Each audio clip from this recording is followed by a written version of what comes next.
बहुत समय पहले हिमालय के पास एक छोटा सा गांव था। उस गांव के किनारे एक बहुत पुराना मंदिर था, जहां शिवा का एक प्राचीन शिवलिंग स्थापित था।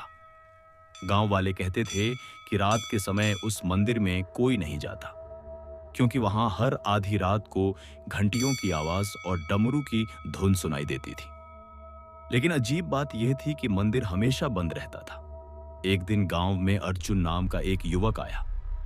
वह बहुत जिज्ञासु था। उसने गांव वालों से पूछा, अगर मंदिर बंद रहता है तो फिर रात में पूजा कौन करता है? गांव वालों ने उसे चेतावनी दी, बेटा, उस मंदिर का रहस्य मत जानना। जो जानने गया वो फिर कभी नहीं लौटा। लेकिन अर्जुन को सच जानना था। एक रात वह चुपके से मंदिर के पास छिप गया। घड़ी ने जैसे ही 12 बजाए, अचानक हवा तेज चलने लगी और मंदिर के अंदर से घंटियों की आवाज आने लगी।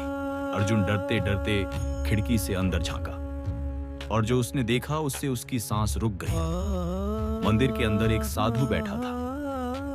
वह शिवलिंग के सामने गहरी भक्ति से पूजा कर रहा था। लेकिन सबसे अजीब बात यह थी, जब दीपक की रोशनी उसके चेहरे पर पड़ी तो अर्जुन ने देखा कि उस साधु का शरीर धीरे धीरे प्रकाश में बदल रहा था।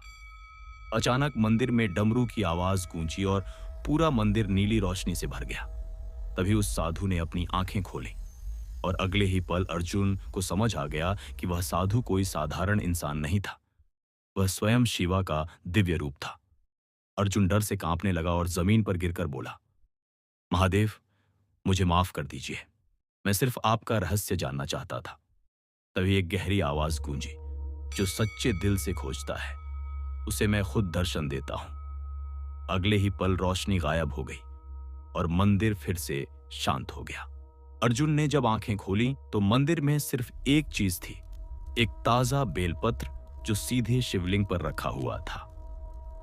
और उस दिन के बाद अर्जुन हर सुबह उस मंदिर में पूजा करने लगा, क्योंकि अब उसे पता था महादेव अपने भक्तों को कभी अकेला नहीं छोड़ते।